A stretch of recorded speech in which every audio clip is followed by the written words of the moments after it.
Thanks for joining us. Stay tuned for lots of rutting mule deer action in eastern Montana 2019.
This buck really had me excited. He was definitely one I wanted to harvest.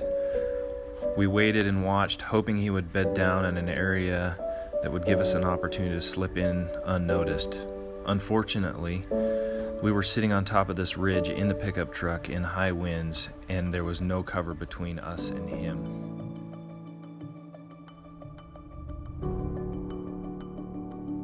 We watched unexpectedly as the buck pushed a doe up over the top and into the next drainage to the north.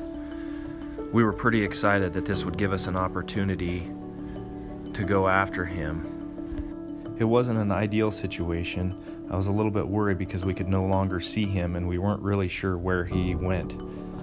So we jumped in the truck and we drove around the drainage and slipped in down on top of him. When we got there, my worst fear came true. He was nowhere in sight. We slowly started moving into the drainage, glassing very carefully and moving very slowly, keeping the wind in our favor. As we worked our way down into the draw, I found some does feeding out around a point down below us. I suspected that they were the does that we had seen with him earlier. And as we were making our move, trying to get just a little bit closer, we heard a gunshot coming from the bottom of the canyon. Prior to finding this buck, I'd seen some other hunters in the same canyon about a mile away. They were working their way in and they were obviously hunting some other deer, but the shot came and they had clearly harvested whatever deer that they were after. Unfortunately, it spooked this buck and he took off chasing the does across the country. Unfortunately, I never did get a good opportunity at this buck, as the only opportunity I had presented itself at 940 yards, just as he was cresting the ridge, ready to drop into the next big drainage that was about 4 miles away.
last year. I never saw a buck this big again. But you just never know.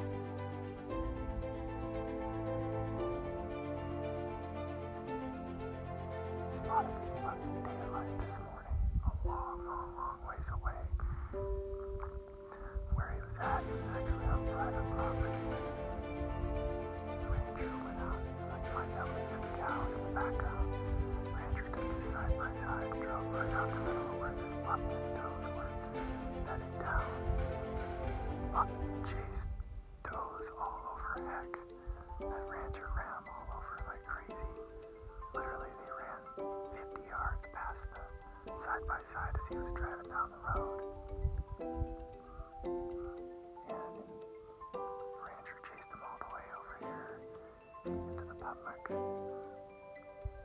And I was able to get on in here 400 yards. I've been sitting here for about 35, 40 minutes, maybe 45 minutes, waiting for him to stand up. He stood up once right when I got him. So I hope we're not in for the long haul.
hopefully he didn't fall in the creek. I said, hopefully he didn't fall. I just saw some movement right there. Hold on. Jump. Hold on. Here, run again. Bush right there, I can see his butt. No.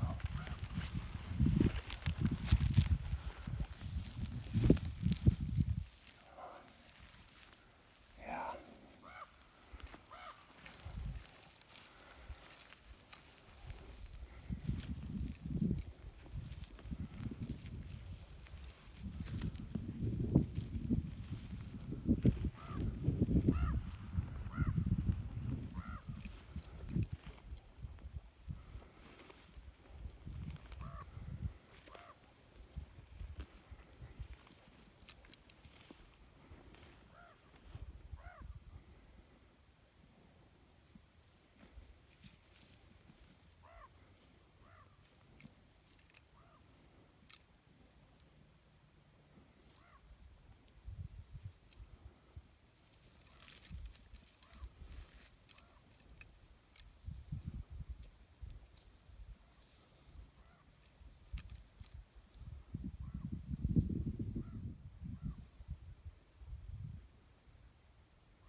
I didn't want to have to shoot him again, but I hate to see him suffering.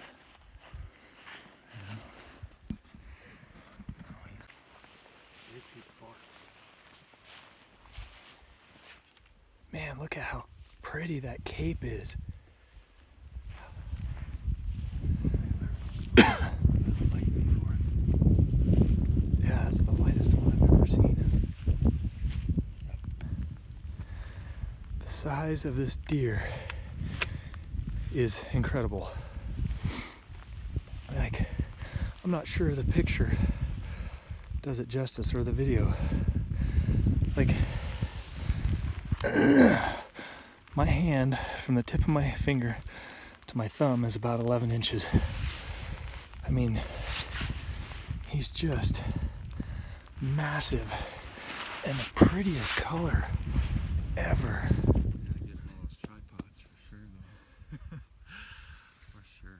Well, this is 2019 mule deer, and we're out in eastern Montana with my good buddy John here. We had quite the morning. We saw a ton of deer this morning. We actually spotted this buck, gosh, maybe, 3/4 of a mile, maybe even a mile. Well, yeah, about a mile just west of us this morning, and he was out on what I thought was some private. I think it's actually, now that I look at it, I think it's part of a block management unit. But regardless, there was a rancher came out with his side-by-side and actually spooked this buck and a whole bunch of does that he was with, blew him way out into the prairie. Was kind of cursing under our breath that we may not ever see him again. He's the biggest buck we've seen this morning anyway, in this particular drainage, but tons and tons of deer in here. Luck struck, and the rancher actually bumped him, and he ran across the creek that you can see here behind us and bedded on this little shelf about where the camera is sitting. And we snuck in, got him at 441 yards, as you see in the video, and put the hammer down. And I'll tell you what, like, this is, John and I have been talking, one of the prettiest deer we've ever seen. It's just gorgeous and yellow, really pretty color deer, and his body is enormous. I've killed one other buck that may have been this big, but this deer's got to be pushing 300 pounds on the hoof. I mean, he's just huge. It's like a small elk. And we've hiked 6.4 miles this morning, so we're a ways from the truck. We're a long ways from the truck, and this is a heavy deer, so we're gonna have a lot of work to do to get him out of here. But what a gorgeous deer! And we ended up having to put him down, put another shot in him to finish him off. He was still alive a little bit. The first shot went through the shoulder. And I'm sure it was probably a mortal wound you saw in the video. That, I mean, it dropped him in his tracks, but when we got over here, he was still breathing, and we did the humane thing and put him down right away. So what a gorgeous deer. So thankful to be out here with my great friend John. He just, yeah, it doesn't get any better than this, buddy. Awesome Love day, to have too. you out here. Oh, perfect day. We sat and waited. It was 11 o'clock when I sat down and found this buck bedded in the sage, and it was about 1:30 when we ended up shooting him. So 2.5 hours we waited for him to get up. And yeah, we were just talking about what we were going to do because it was getting cold and it's starting to rain on us a little bit, and we were both freezing, and I was doing push-ups to stay warm. So yeah, now we got a lot of work to do, pal. Thanks for tuning in.